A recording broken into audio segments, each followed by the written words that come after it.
বালাসনের প্রবল স্রোতে ভাসল দুধিয়ার অস্থায়ী সেতু, বিচ্ছিন্ন শিলিগুড়ি মিরিক যোগাযোগ ব্যবস্থা। লাগাতার ভারী বৃষ্টির জেরে উত্তরবঙ্গে ফের বিপর্যস্ত পাহাড় ও সমতলের যোগাযোগ ব্যবস্থা। শুক্রবার সকালে বালাসন নদীর জলস্তর আচমকা বৃদ্ধি পাওয়ায় দুধিয়ার অস্থায়ী হিউম পাইপের সেতুটি প্রবল স্রোতে ভেসে গেছে।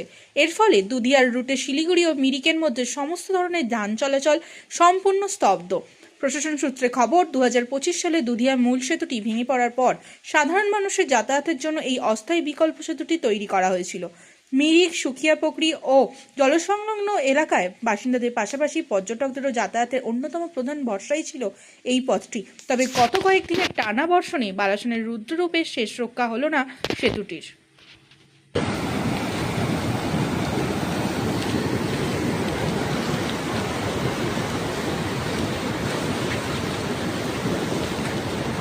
लानुपर्ने चाहिँ योहरू थियो कि यो ढिलो काम गर्नेहरूको चाहिँ लगाएन रहेछ। अब यो के भएर चाहिँ बाँचेको हो, यस्तो डिम अड्किरहेछ। अब आखो खुट्टाहरू डुब्छ त हौ।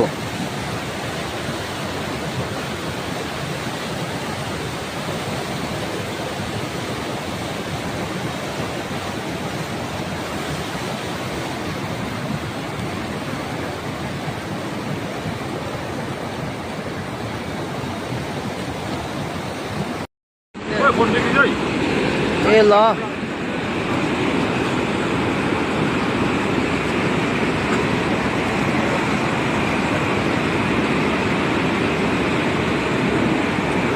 होइन रमेश, यो भत्काउनु हुँदैन।